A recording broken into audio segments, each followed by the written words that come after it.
మీరు అనండి, ఘంటాపదంగా అనండి దయచేసి.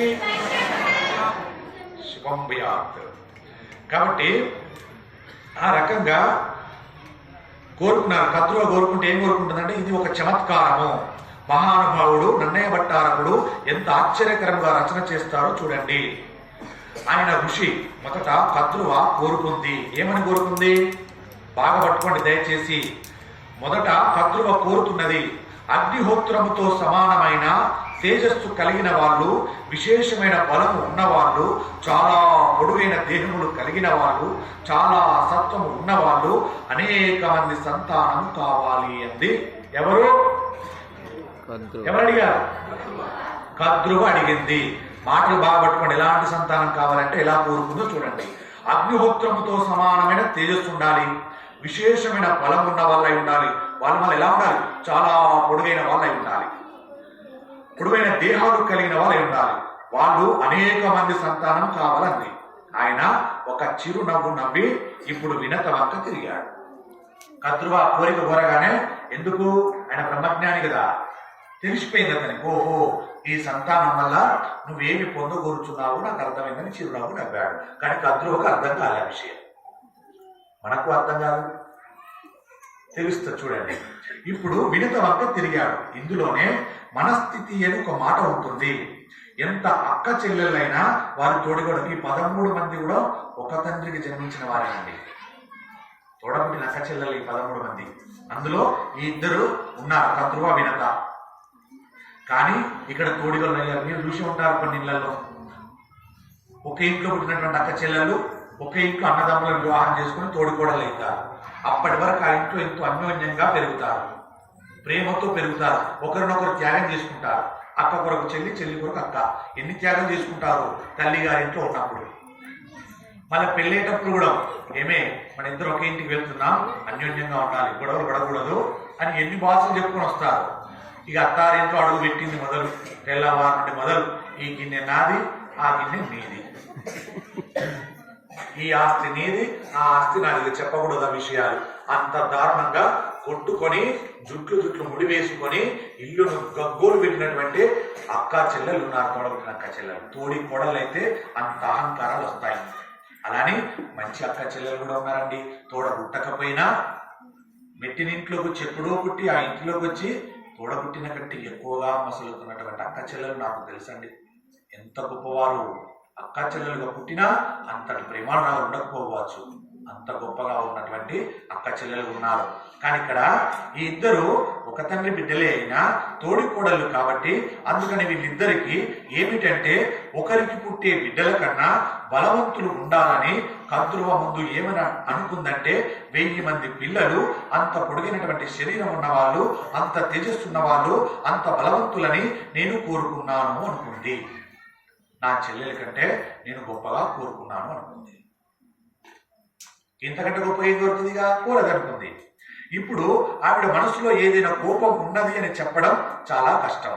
ఎలా చెప్పగలుగుతాం? చెప్పలేం. ఎందుకంటే ఆవిడ కోరిక కోరి ఊరుకుంది. వెంటనే కశ్యప ప్రజాపతి వినత వంక చూశాడు. ఆవిడ అంది, మీరు బాగా పట్టుకోవాలి ఈ మాటను, కద్రువ వినత. మనకి 2-3 రోజులు సాగుతుంది ఈ ప్రవచనం వీళ్ళ పేర్ల మీదనే. బాగా పట్టుకోండి దయచేసి. కద్రువ వినత. ఈవిడ ఎంత బలం గల పిల్లలు కావాలని కోరుకుందో అంతకన్నా బలవంతులైన పిల్లలు సుపుత్రులను, అంటే సుపుత్రులు కావాలని కోరుకుంది. ఎవరు? వినత కోరుకుంది. ఇది స్వార్థం కాదా? కనబడట్లేదు ఇక్కడ. ఆమె ఎంత బలవంతులను కోరుకుందో వాళ్ళను తలదమ్మే బలం ఉన్న వాళ్ళ నాకు ఈ పుత్రులుగా అన్నది. అలా ఎందుకు అనాలండి? ఆ మాట అనకుండా అనొచ్చు కదా. ఆ మాట మాట్లాడకుండా నాకు చాలా బలం ఉన్న వారిని ఇవ్వండి అనే మాట అనొచ్చు కదా. సంతోషించే మాట వేసింది. ఇది వినత యొక్క అదృష్టం. ఆ మాట ఆవిడ నోటి వెంట రావడమే అదృష్టం.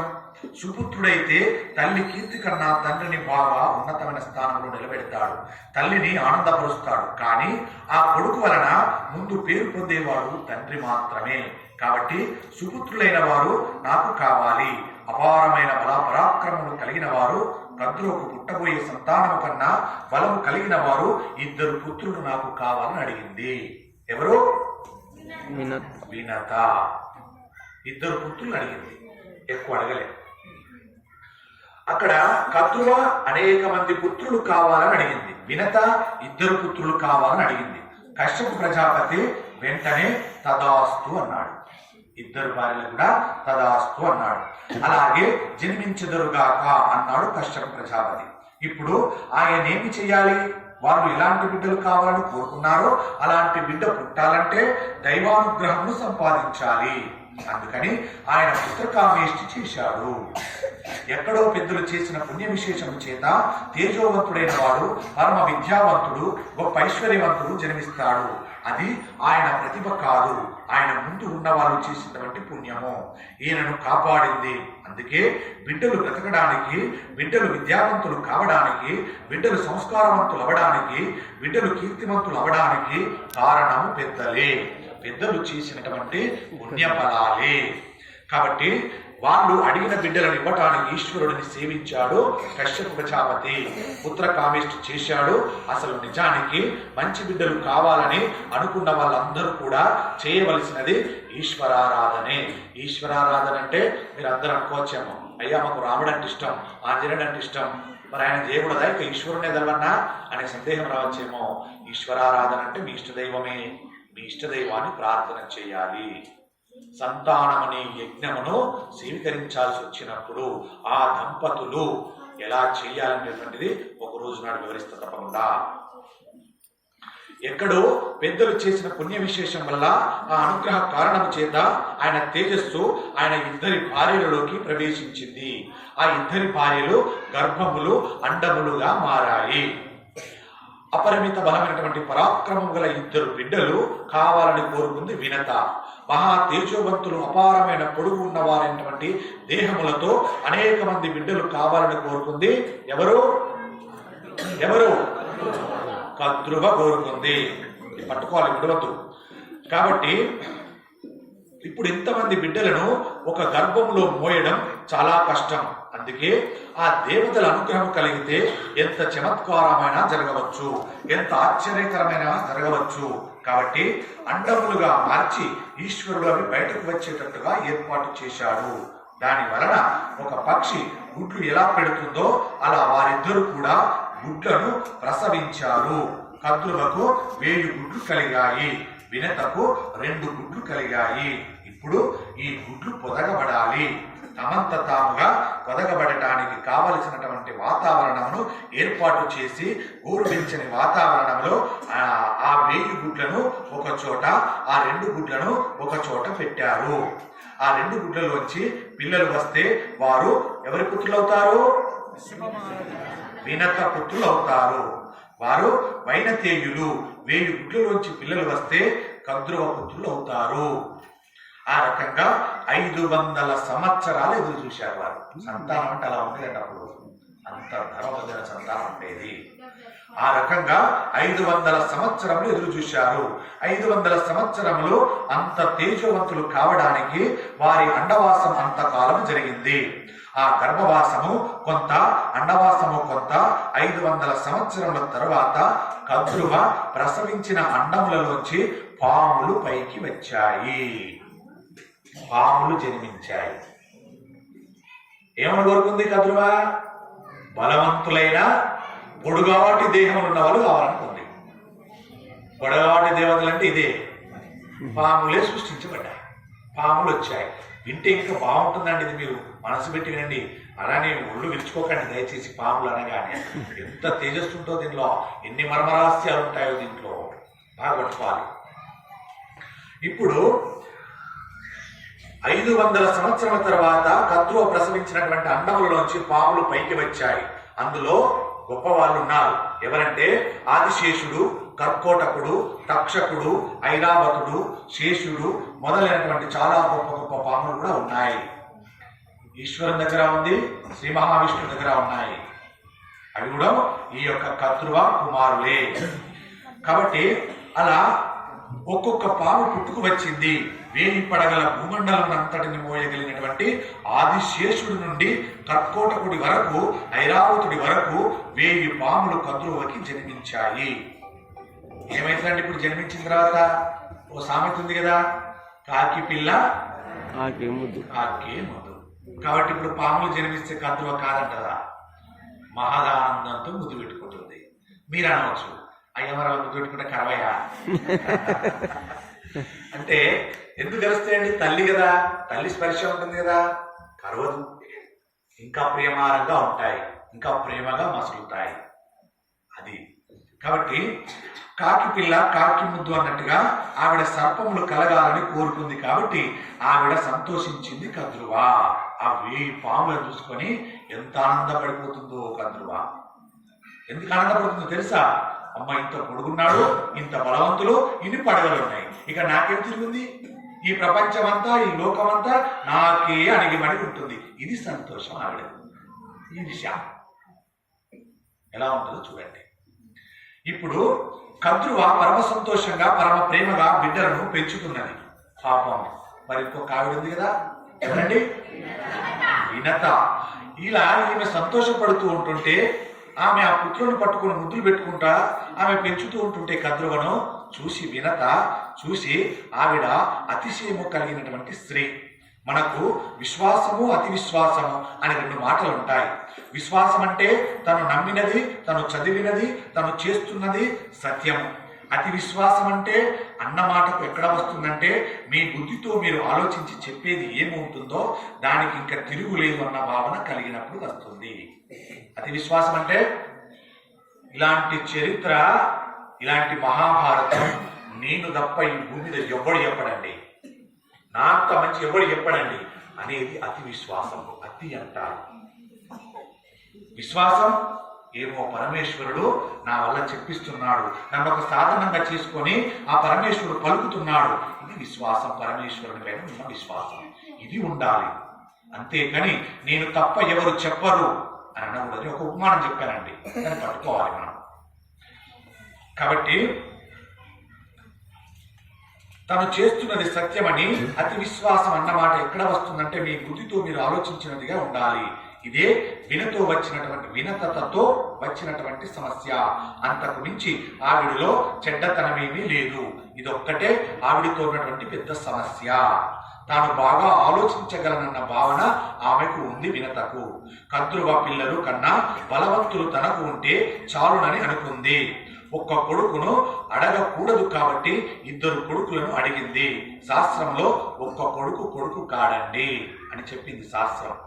కానీ మన దౌర్భాగ్యము కొద్దీ మనము 2 సంతానం చాలు అనుకుంటున్నాం. అది ఇంకెలా కోరుకుంటాం? ఒక్క కొడుకు ఒక్క కూతురు ఉంటే చాలు, జన్మధన్యమిక. మా అంత గొప్పలు లేరు అసలు ఈ గ్రామంలో, ఈ జిల్లాలో లేరు. ఒక కొడుకు ఒక బిడ్డ, ఎంత గర్వంగా ఫీల్ అవుతారు. ఎవరిలా? అతి విశ్వాసం ఉన్న వినతల. కద్రువ అంటే పెద్ద క్రోధం ఉన్నటువంటి కద్రువ, తెలుస్తుంది రాను. ఇప్పుడు ఇంట్లో ఎంతమంది వినతలు ఉంటారో, ఎంతమంది కద్రువులు ఉంటారో తేలిపోతారు 2 రోజులలో. అంటే చెప్పుడు ఉండదు, మనసులో అనిపిస్తుంది, ఓహో ఇది నా ఆలోచన అని. కాబట్టి వినత 500 సంవత్సరం నుంచి ఎదురు చూస్తుంది. అక్కకు పుట్టే పిల్లల కన్నా ముందు తనకు పిల్లలు పుడతారని ఒక ఆశ ఉండే వినతకు. అక్క కంటే ముందు నాకే వస్తారనుకుంది. కానీ 500 సంవత్సరముల తర్వాత అక్కకు 1000 మంది పుట్టేశారు. ఇక్కడ ఒక్క గుడ్డు పగలలేదు. వినతకున్న 2 గుడ్లలో ఏ ఒక్క గుడ్డు కూడా పగలలేదు. దిగులు చెందుతుంది. కాబట్టి ఆవిడకు కొంత సిగ్గు కలిగింది. అయ్యో ఇలా జరిగిపోతుంది, నా అక్కకు ఆల్రెడీ వచ్చేసారు 1000 మంది, సంతోషపడిపోతుంది. నాకు ఒక్క కుమారుడు రాలేదని కొంచెం సిగ్గుపడుతుంది. అది విచిత్రమైనటువంటి సిగ్గు. సిగ్గులలో సిగ్గులు చాలా ఉంటాయండి. మొహమాటంతో పడే సిగ్గు వేరే ఉంటుంది, సింగారంతో పడేటువంటి సిగ్గు వేరే ఉంటుంది. సిగ్గులో చాలా రకాలు ఉంటాయి. అంత అద్భుతంగా ఉంటుంది. ఆమె వినతో ఉన్నటువంటి సిగ్గు వేరు. ఆ విచిత్రమైనటువంటి మాటను నన్నయ్య గారు అదే మాటగానే మనకు చెప్పారు. ఎలా? ఆమె ఎలా ఉన్నదో అలానే చెప్పేశారు. సొంతముగా మీరేమి అన్వయములు చేయకూడదు. ఆవిడ సిగ్గుపడింది. దేనికి సిగ్గు? ఆవిడకు పుట్టిన గుడ్లు 500 సంవత్సరములు పొదగబడి, తన గుడ్లు ఇంకా పొదగబడకపోతే తనదా తప్పు, కాదు కదా. కానోకింత సిగ్గుపడ్డది. ఎందుకు? హేళన పడి, అభద్రతా భావానికి పడి. అప్పుడు ఆ బిడ్డలు జన్మించే విధానం అదేనా అంటే కాదు. అక్కడ బిడ్డలు చిత్ర విచిత్రమైన రీతిలో పుడుతున్నారు. వాళ్ళకన్నా బలవంతులు కాబట్టి ఇంకొంత సమయం ఎదురు చూడాలి. ఏం కోరుకుంది వినత? అక్కగారు కోరుకున్న దానికంటే బలవంతులు కావాలన్నది. మరి బలవంతులు కావాలంటే ఇంకా కాసింత సమయం తీసుకోవాలి కదా. ఈ మాత్రం ఆలోచన వినతకు ఉండాలి కదా. లేదు, లేకుండా ఆమె కొంత బాధపడ్డది. కానీ ఆవిడ తనకన్నా ముందు తల్లి అయింది. ఇక్కడ ఎక్కడో వినత విశ్వాసం దెబ్బతిన్నది. నాకంటే ముందు అక్క తల్లి అయింది. ఎక్కడో చిన్న అహంకారం ఆమెలో చిగురించింది. ఇప్పుడు ఆవిడకు సిగ్గులో దుఃఖం వచ్చేసింది వినతకు. తను చాలా తెలివైన దానిని అనుకున్నటువంటి తన తెలివి తెల్లవారింది అని ఏడ్చేస్తుంది. నేను చాలా తెలివాళ్ళు అనుకుంది. ఎలా అనుకుంది? అక్క 1000 మంది పుత్రులు, పొడగాటి పుత్రులు కోరుకుంది. నేను వాళ్ళకంటే బలవంతులు ఇద్దరే కావాలని, అంటే నాతో తెలియగలదా అని కాసింత అనుకుంది. ఇవాళ ఏమనుకుంటుంది? అక్కకు ముందే సంతానం వచ్చింది, నాకు రాలేదు, అంటే నా తెలివి తెల్లారింది అనుకుంటుంది. ఆ రకంగా బాధపడుతుంది వినత. అందరి ముందు ఏడ్చేస్తే బాగుండదని గుర్తు. తను ఒక్కత్తి ఏడిస్తే ఇంకా ఆ భూరోజనం తగ్గలేదని గుర్తు. ఇప్పుడు ఆమె ఒక్కతే కూర్చొని ఏడుస్తుంది వినత. తగినంత పరిణతి ఏర్పడినటువంటి జీవితంలో ఎలా ఉంటాడో మనము కూడా ఆలోచించవచ్చు. పరిణతి ఉండాలి. ఏముండాలి? చిన్న ఆలోచన ఉండకూడదు వినతకు. అక్కకు కలిగినటువంటి బలము కంటే అధికమైన బలము కావాలన్నది. కావాలన్నప్పుడు సమయం పడుతుంది తెలియద్దా? మనలో అంతే. ఓ మహాపురుషుని యొక్క దర్శనం కావాలని పోతాం. నార్మల్ పురుషుడు కావాలంటే పోగానే కనబడతాడు. మహాపురుషుని దర్శనం కావాలంటే 1 గంట వెయిట్ చేయాలి, 1 రోజు వెయిట్ చేయాలి. ఆ మాత్రం లోపల పోయి మాట్లాడేస్తాం. ఓ వీడిగా అనుకున్నాడు, వీడికి లైన్ కట్టాలి, వీడికి 5 టికెట్ పెట్టాలి, వీడు ఎట్లా చూడాలన్నా. ఇలాంటి అసందర్భమైనటువంటి మాటలు వస్తుంటాయి మనలో. అవి రాకూడదు. ఇప్పుడు ఆవిడ ఏడ్చి ఏడ్చి సిగ్గు పొంది ఎలాగైనా సరే తెలివైన దానిని అని నేను అనిపించుకోవాలన్నటువంటి తాపత్రయంతో చెయ్యకూడని పని వినత చేస్తుంది. నేను తల్లినైపోయాను అని అనిపించుకోవాలని ఒక గుడ్డును పగలగొట్టింది. ఎవరు? వినత. అలా ఉంటుందండి. కొందరిలో ఆలోచనలు చిత్రంగా ఉంటాయి. ఓపిక ఉండదు, సహనం ఉండదు. ఓపిక సహనం లేకపోతే ఎన్ని అనర్థాలు జరుగుతాయో చూడండి. ఇక్కడ వినతకు ఏం జరగబోతుందో చూడండి. ఎంత దారుణమో, జీవితమే తారుమారైపోతుందండి. బాగా అన్వయించుకోవాలి మనకి ఇక్కడ. కాబట్టి ఒక గుడ్డును పగలగొట్టింది వినత. అందులో పక్షి పైకి వచ్చింది. అలా పగలగొడితే ఒక పక్షి బయటకు వచ్చింది. వచ్చి ఆ పక్షి అంటున్నాడు, ఏమంటున్నాడంటే అలా పగలగొట్టడం వల్ల ఆయనకు నడుము దగ్గర నుండి పైన ఉండవలసినటువంటి శరీరం ఉంది, ఉండవలసినటువంటి కింద శరీరం లేదు. అంటే అర్థం పరిపూర్ణత కాలేదు అని అర్థం. ఇంకా సమయం అయితే పరిపూర్ణం అయ్యేది.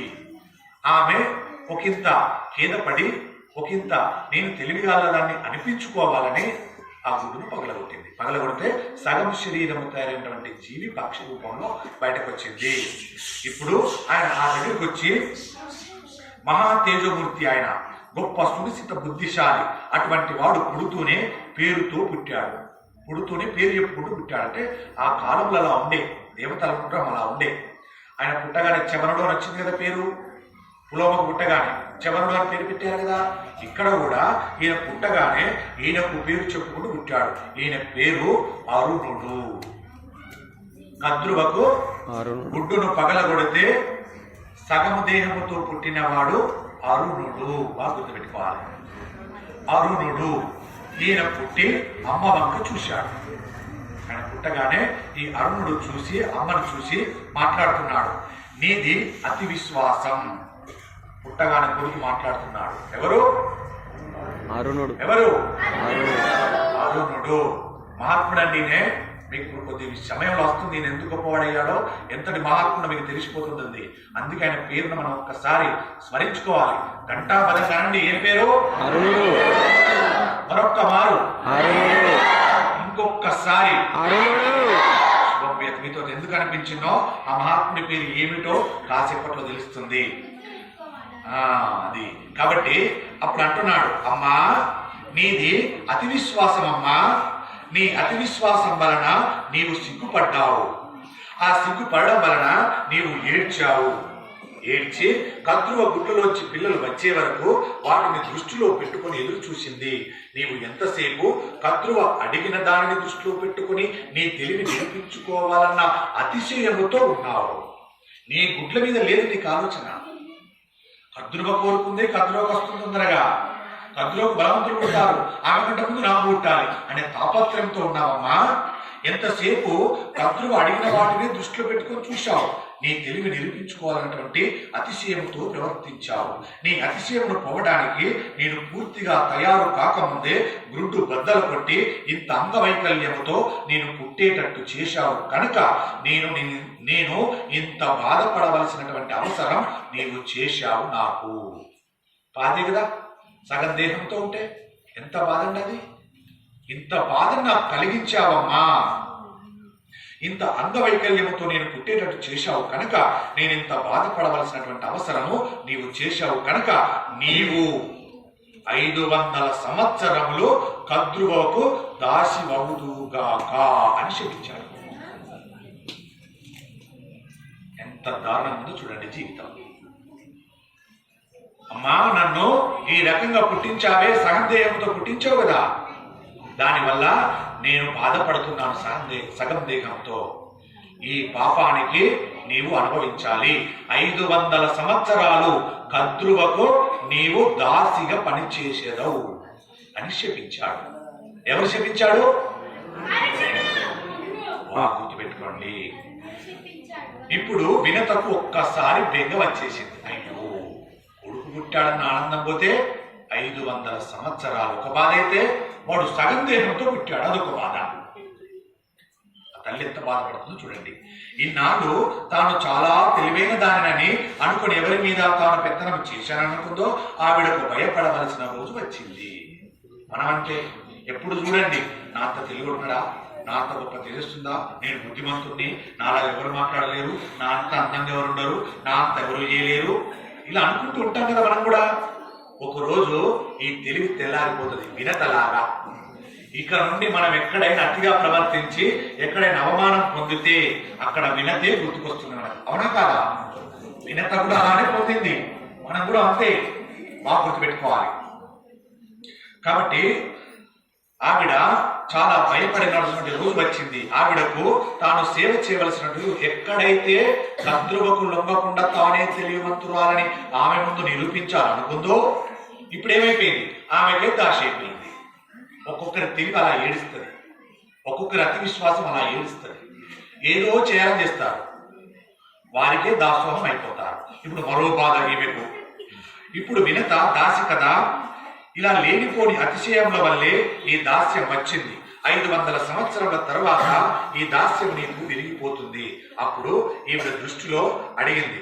ఇప్పుడు అడిగితే 500 సంవత్సరాలు నీకు ఈ దాస్యం ఉంటుంది, నువ్వు అనుభవించవలసిందే అన్నాడు అని చెప్పి ఆ కొడుకు అమ్మను అనుగ్రహించాడు. మళ్ళీ ఏమన్నాడు?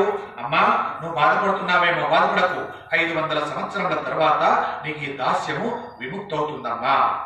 అమ్మకి ఈ అతిశయం ఉండిపోతే ఇంకా ఎన్ని తప్పులు జరిగిపోతాయో అనుకున్నాడు ఆ అరుణుడు. అనుకొని ఆయన అన్నాడు, అమ్మా తొందరపడి ఒక గుడ్డును పగలగొట్టావు. ఏదో నీ అతిశయానికి వెళ్ళిపోయి పగలగొట్టావు ఒక గుడ్డును, కానీ రెండవ గుడ్డును మాత్రము అలా పగలగొట్టకమ్మా. అందులోంచి మహా తేజోమూర్తి ఉద్భవిస్తాడమ్మా. ఆయన నిన్ను దాస్యం నుండి విడుదల చేస్తాడమ్మా. ఆయన మాత్రం గుడ్డులోంచి వచ్చే వరకు నీవు అలాగే ఉండమ్మా, ఆ గుడ్డును పగలగొట్టకమ్మా అని చెప్పాడు అని మహానుభావుడైనటువంటి అరుణుడు సూర్య భగవానుడికి రథసారథిగా వెళ్ళిపోయాడు. ఈ రథసారథే సూర్యుడికి రథసారథి పేరు అరుణుడు. ఎవరండి పేరు? అరుణుడు. నుడు అరుణుడు సూర్యుడి యొక్క రథసారథి అరుణుడు. ఇప్పుడు రథసారథిని తలిస్తే సారథిని తెలిసినట్టు కదా, సూర్యుడిని తెలిసినట్టు కాదా? అంత గొప్ప వాడండి. ఈ సగం దేహముతో ఇంక చరిత్ర చాలా గొప్పగా ఉందండి. కానీ మహాభారతంలో తక్కువగా ఇచ్చారు. మిగతా పురాణాలలో బాగా ఇచ్చారండి. ఎప్పుడైనా అవకాశం ఉన్నప్పుడు తెలుపుకుందాం. సూర్య భగవానుడికి రథసారథిగా వెళ్ళిపోయాడు. పరమేశ్వరుని యొక్క సాధనా సంపత్తులను వేటిని చూసినా మనకు చిత్రంగానే ఉంటుంది. సూర్య భగవానుడే మహా తేజోమూర్తి, అగ్నిహోత్రము. అసలు ఆయన దగ్గరగా కూడా ఎవరు వెళ్ళలేరు, అంతటి తేజోమూర్తి కదా సూర్యుడు. కాబట్టి అటువంటి బ్రహ్మాండమైనటువంటి తేజో రాసినటువంటి సూర్యునికి ఒక రథం, దానికి ఒకటి చక్రం, ఏకచక్రధరం అంటారు. శ్లోకం తెలుసు కదా, సప్త స్వరధమారుడం ఉంది కదా శ్లోకం, ఏకచక్రధరం అంటారు కదా. కాబట్టి ఒకటే చక్రంతో ఉన్నటువంటి రథం, ఆ రథానికి 7 గుర్రములు ఉంటాయి. 7 గుర్రములను తోలడానికి ఒక సారథి. ఆ సారథికి నడుము క్రింద శరీరం ఉండదు, పైన శరీరం మాత్రమే ఉన్నవాడు. ఆయన రథం నడిచే మార్గము ఆధారము లేని ఆకాశం. ఆయన గగనంలో 1 నిమిషం ఆలస్యంగా ఉదయించడు, 1 నిమిషం ఆలస్యంగా అస్తమించడు. ఇది ఈశ్వరుడి యొక్క ప్రతిభ. తన దగ్గర ఉన్నటువంటి సాధనా సంపత్తులను బట్టి ప్రకాశించడము కాదు, తన శక్తి చేత ఈశ్వరుడు ప్రకాశిస్తూ ఉంటాడు. దాని వలన సూర్య రథసారథి అని అరుణుడికి గొప్పతనం వచ్చింది. సూర్యుని తేజస్సును తట్టుకొని సారథిగా నిలబడగలిగిన వాడు అంటే ఆయన ఎంత తేజోమూర్తియో. ఆయన నిజంగా పూర్ణంగా ఒక గుడ్డులో ఉంటే అసలు లోకమునకు ఎటువంటి మహాపురుషుడు ఆవిర్భవించి ఉండేవాడు. కానీ మనకు అలా జరగలివ్వలేదు వినత. ఇప్పుడు అలా కొంతకాలం గడిచిపోయిందండి. ఆ రకంగా అరుణుడు సూర్యుడికి రథసారథిగా వెళ్ళిపోయాడు. అమ్మకు 500 సంవత్సరాలు దాస్యుడి కామని ఆయన శపించి వెళ్ళిపోయాడు. తర్వాత కొంతకాలం అయిపోయింది, శాపవాక్ అమలులోకి రావాలి కదా, మరి కాలం గడిచిపోయింది, ఆ శాపం అమలు పరచాలి కదా. కాబట్టి ఒకరోజు వినత, కద్రువ బయలుదేరి పాల సముద్రం దగ్గరికి వెళ్ళారు. ఈలోగా జరిగిన సంఘటన ఏమిటి అంటే, దేవతలకు రాక్షసులకు అమృతము పొందాలనే కోరిక కలిగింది. దేవతలు రాక్షసులు కలిసి క్షీరసాగర మదనము చేస్తే అమృతం వస్తుందని వారు మందర పర్వతము తీసుకువచ్చి క్షీరసాగరంలో దించి చిలకడం మొదలుపెట్టారు. ఆ మందర పర్వతం పాల సముద్రంలో మునిగిపోకుండా ఉండడం కోసము శ్రీ మహావిష్ణువును ప్రార్థన చేస్తే ఆయన ఆదికూర్మమై నిలబడితే ఆ తాబేటి గొప్ప మీద ఈ మందర పర్వతమును పెట్టి వాసుకిని చుట్టి దేవతలు రాక్షసులు పట్టుకుని చిలికారు. ఈ వాసుకి ఎవరి కొడుకండి? ఎవరి? కద్రువ కొడుకులలో ఒకడు. ఈ పాముల జగన్ ఇక్కడ ఏమని చెప్పారు మనకు? ఎప్పుడో కద్రువకు సంతానం వచ్చేసింది, కాలం గడిచింది. గడిచిన తర్వాత వినతకు గుడ్డును పగలగొట్టింది. తర్వాత తనకు దాసత్వం వచ్చింది. అంటే చాలా కాలం అప్పటికే గడిచిపోయింది. అరుణుడు పుట్టేసరికి, ఆయన శాపం ఇచ్చేసరికి ఇంకా కాలం గడిచింది. అంటే పుట్టిన పాములు పెద్దవారు అయిపోయారు లోకంలో. ఇప్పుడేమన్నారు? మళ్ళీ ఇక్కడ ఇంకో మాట అన్నారు. అరుణుడు వెళ్ళిపోయిన తర్వాత మరికొంత కాలం గడిచిపోయింది అన్నారు. అంటే అప్పటికి ఆ పాములన్నీ చాలా పెద్దవై ఉన్నాయి. కాబట్టి ఇప్పుడు వాసుకిని వాడుకున్నారు, మందర పర్వతాన్ని పెట్టి వాడుకున్నారు అంటారు. అక్కడ మహానుభావుడు పరమేశ్వరుడు లోకములకు తండ్రి కాబట్టి ఆయన ఆలాహలను పుచ్చుకున్నాడంతా. ఆలాహల పర్వతంలో ఉంటుంది. తర్వాత ఉచ్చస్రవము మొదలైనటువంటి వచ్చాయి, వాటిని ఇంద్రుడు పుచ్చుకున్నాడు. కౌస్తవం వచ్చింది, దాన్ని శ్రీ మహావిష్ణువు పుచ్చుకున్నాడు. శ్రీ మహాలక్ష్మి వచ్చింది, శ్రీ మహావిష్ణువును వరించింది. ధన్వంతరి అమృత పాత్రతో పైకి వచ్చింది. ఇప్పుడు దేవతలు దానవులు కలిసి ఈ అమృతమును జాగ్రత్తగా ఎక్కడ దాచాలి అని ఆలోచించారు. అమృతం రావాలి కదా, అందుకే కొంత క్షీరసాగర మదనంలోని కొంత భాగాన్ని మనకి ఇక్కడ తెలియజెప్పారు. అమృతం వచ్చిన తర్వాత ఏమి జరిగింది అనేది మహాభారతంలో కొంత భాగాన్ని చెప్పారు ఇక్కడ మనకు. ఇన్నిటితో పాటుగా ఆలాహలం వచ్చింది, ఆలాహలంతో పాటుగా చివరికి అమృతం కూడా వచ్చింది. అంటే ఇంకా కూడా చాలా వచ్చాయి, అవన్నీ ఇక్కడ మనకు అప్రస్తుతం, చెప్పలేదు. ఇప్పుడు ఈ అమృతము జాగ్రత్తగా ఎక్కడ దాచాలి అని ఆలోచిస్తే ఇంద్రుడికి అప్పచెప్పుదాం అని ఇంద్రుడు దాన్ని జాగ్రత్తగా దాస్తాడని చెప్పి ఇంద్రుడికి అప్పచెప్పారు. ఆ ఇంద్రుడు తీసుకువెళ్లి ఆ అమృతాన్ని దాచిపెట్టాడు కొంతకాలము. తరువాత పంచాడు, మోహిని అవతారం వచ్చి శ్రీ మహావిష్ణువు. ఇప్పుడు అది కాదు, మనకు అమృతం అనేది చాలా అవసరం ఇక్కడ గుర్తు చేశారు మనకు. శుభం కాబట్టి ఆ అమృతాన్ని ఇంద్రుడి వద్ద దాచిపెట్టారు. తర్వాత ఇలా చాలా కాలం అయిపోయిన తర్వాత సాగర మదనంలోనే పుట్టినటువంటి ఉచ్చశ్రవణం అనేటువంటి మచ్చలేని తెల్లటి గుర్రము పాల సముద్రం ఒడ్డున తిరుగుతుంది. మనకు ఈ గుర్రం ఎక్కడ నుండి వచ్చిందండి అంటారేమో. అంటే అక్కడ మదించినటువంటి పర్వతం నుంచి వచ్చింది, పాల సముద్రం నుంచి వచ్చింది. ఆ పాల సముద్రం ఒడ్డున పట్టుకున్నారా మీరు?